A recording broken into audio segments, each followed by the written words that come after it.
going early with our guest today because he's a busy man. Richard Branson, welcome. Nice to see you. Lovely to see you. Man on the move, and you are you're a busy man with the audiobooks, which I think is great. So I've got so many places I want to go with you on books and reading and so forth. So why don't you tell us why you're hanging around? No, well, I've sort of combined my books, Losing and Finding My Virginity, into one.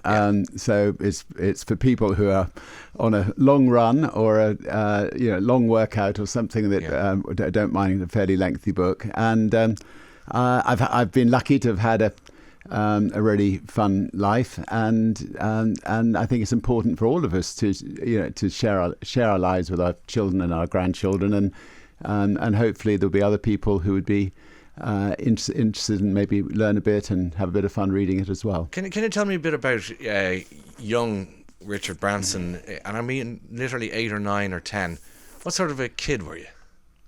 I was active. I lived in the countryside. I was always outside. My mum was determined to make us do our own things. So, she infamously pushed me out of the car aged about 5 to get me to walk the 5 miles to grandmother's house. Which I got lost. But anyway, she wanted us all to stand on our own 2 feet, and from a very young age, I was maybe doing things a little bit differently. I was dyslexic, so I like to do things rather than to be sitting studying what was on the blackboard. There are so many people who are in school now who are window dreamers. Yeah, they look out the window and they dream, and the rest of the class are having the algebra and the history lessons not beaten into them anymore, thankfully, but certainly drilled into them. But you were one of the window guys.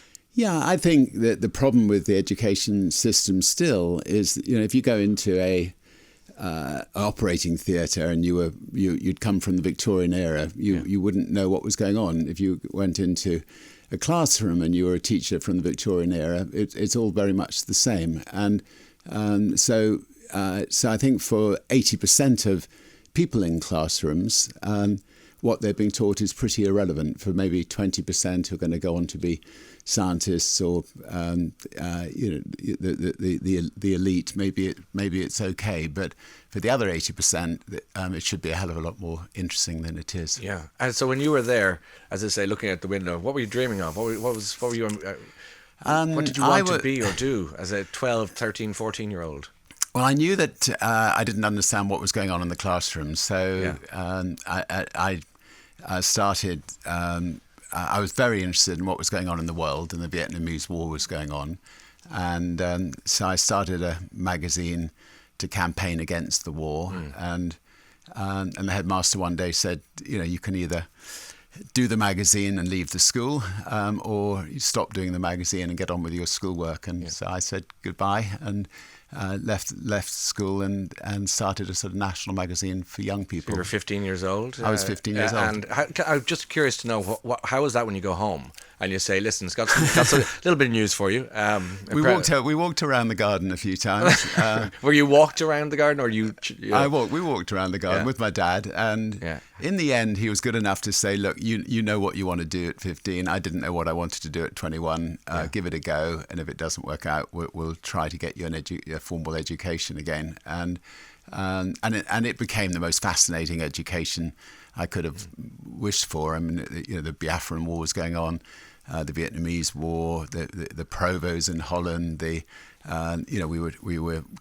We set up a centre for young people who had, with all the young people's problems from gay people coming to London who needed to meet other gay people, to young women who had pregnancy problems or psychiatric problems or suicidal problems, and that was also an incredible education for me in understanding what was going on in the world and being I think better understanding of people and individuals. We talk a lot about books on the show and reading and so on, and one of the things that people say is I love reading and I wish I could, but dyslexia, which you mentioned earlier on, thankfully it's been looked at now and dealt with now for this generation, but for certainly for mine and indeed for yours, people were made to feel other. They were made to feel a bit stupid. Yeah. And certainly they weren't given much of a break when it came to the reading, because no one knew why there was a struggle for reading. So how did you confront that?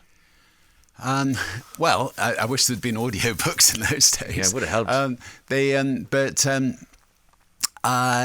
No, I think the great thing about being dyslexic was that when I started sort of leading people, I became a very good delegator because I knew that I wasn't good at certain things. So I think Virgin was built on good delegation, and making sure that I had people better than myself around me to do things. And I think what I advise dyslexic people and parents of dyslexic people is concentrate on the things you're good at, and don't worry too much about the things you're not good at, and excel at the good things you're good at. And dyslexic people often do excel at the things they're good at. For sure. Richard has been on to say, different Richard obviously, to say, great to hear you have Richard on the show today. You've got to ask him to tell the story about the Sex Pistols album cover that he put up in the windows of the record stores. I've just been told before coming on the program that I'm not allowed to do any swear words. Okay, we can work around the parameters. No, I'm going to tell the story because we were found not guilty in court. So, very never mind the shenanigans. The album was called Never Mind the Bollocks, Here's the Sex Pistols. The police thought the word bollocks was rude, and they took us to court. And remarkably, we found the linguistics expert from Nottingham University, who happened to be a priest, who came along to actually, with his dog collar on, to tell the court that the actual name for bollocks was a nickname given to priests in the 18th century, and because they talked a load of rubbish, that the album was really never mind the rubbish. Here's the Sex Pistols. Never mind the priest. See, I don't even have to apologise now because we were clear by some obscure languages. But if anyone is offended, we apologise, of course. That's great. Thanks to the priest for getting us out of that corner. That's super. And Mark says, "I hope you're so awesome that Richard's on the show today. He's achieved such amazing things, and I believe he started from his garage. Please ask him a question for me, Mr. Branson. What is one of your biggest regrets in life? Do you have one that you can springs to mind? Or? Do you know? I honestly think I'd be a sad person if I had any regrets. I've had an extraordinary life. I've loved every minute of it. I've had many things that have gone wrong, and I've learnt from those, and many things that have gone right. And I think the thing I'm most fortunate about is I'm still with the same wonderful lady after 48 years, and we've got 2 wonderful children and 5 wonderful grandkids, and that's sort of held together. Our friends, and so we're a close-knit family, which makes everything else possible. But no regrets at all. We don't have a huge amount in common, other than a few things. One, the last time you appeared on the Late Late Show, I was wearing my tie, which eventually got snipped off by you. That's one. That's in the past now. The other thing was that we have a fellow Irishman of mine, James Cluskey, brought me to play some tennis in Wimbledon recently, and it assures me that I know that he is a friend of yours too. He's a wonderful. He was the number 1 doubles player in Ireland, and he's a wonderful tennis player, and a great friend. And he's incredibly tall. So he's a very tall man. Trying to lob him at the net is an impossibility. What is Necker Island, Richard? Necker Island is a little island that I discovered when I was 28, when I was trying to woo Joan to come and live with me. It had nothing on it, 1 palm tree, and that was it. And I thought I could impress her by trying to get the island as our home for the future, and somehow managed to get it for the price of a semi-detached in England. And we've created the most wonderful escape place there, and we've over the years, lots of wonderful organisations have come from it. Audacious Ideas, the Elders, and we pulled together wonderful people there to try to sort out some of the problems. Of the world. I see. So it's like an unofficial, almost embassy for people to say, look, Camp David, if you like, but in the I mean, I think that as a successful entrepreneur, you can then turn your attention to, Ukraine is something I've spent the last year working on and been there twice, and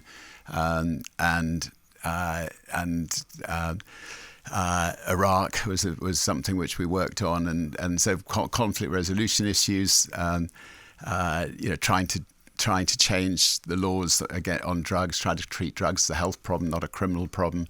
Try to get capital punishment abolished, and anyway, there's lots of different issues. You remind me of Bono in the way you talk. Do you know Bono, or do you? We've worked together on and set up a number of organisations together. We set up an organisation called the Rise Fund, which is a fund which it invests in projects to make the world a better place, and so we're similar.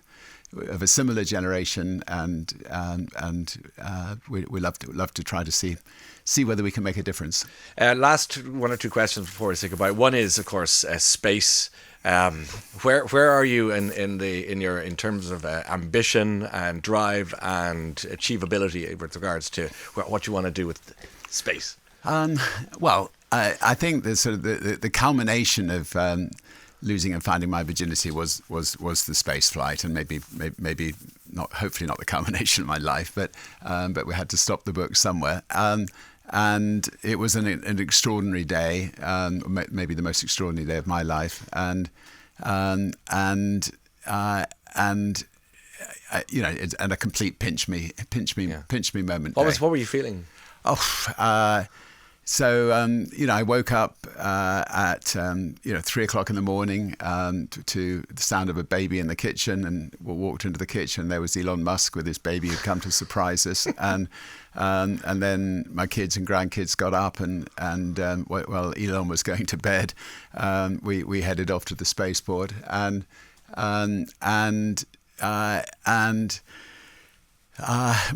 my granddaughter pulled me down to her just as I was heading out to the spaceship, and she said, Papa, do you know something? You're going to be the first pirate ever to go into space. They know that I was a pirate dumped on Necker Island many years ago. Yes. And then, when you go from 0 to 3,500 miles an hour in 8 seconds, is unbelievable rush. And then the silence of space and unbuckling and floating, and just looking back at this beautiful Earth, and it was, it was wonderful. And now we're building a whole lot of spaceships so that future generations will have a chance to experience the same thing. It's not everyone. It's not everyone who can come in and say to me, we're building some spaceships now. I mean, what else would you do on a Friday morning? Well, you're in Virgin Radio. I know, it feels like I'm in a spaceship. That was I remember the start of Virgin Radio all those years ago, and that was the birth of that was very, very exciting, trying to get Chris Evans to come and work here, having to fly on a British Airways Concorde plane in order to get a contract in front of it was very painful for me. That's a film I want to watch now, of course, and a documentary. Okay, well, thanks to all our friends in Q102 and listening in this morning as well. Richard Branson, you, of course, don't go around cutting people's ties off anymore, which is great. You're promoting your new audiobook, Losing and Finding My Virginity, a combined audio edition. Now, hang on a second. I hope this is not being... This is a rather expensive tie, Richard. Well, it's no longer. Well, you have now the scissors. I cannot. Got their raw scissors. This is... I hope you're not having any success cutting it. Right, well, do we go further down? No, this will do fine. Thank you very much. And I leave with my dignity intact. Why do you do that? Because I find that ties are such stuffy things that it's time to let loose a bit. Is that it? It was an English invention. All those Japanese kimonos were beautiful, and then they somehow invented the ties, and now all these Japanese walk around in suits and ties. And so here's the rest of it. There we are. You can keep that as a souvenir. Okay, the tie's off. It's time to relax. It's Friday. It's every day should be tie-free day. Check. Got you. Richard Branson, good luck with everything. Lovely to see you. Thanks for being here today. Virgin Radio.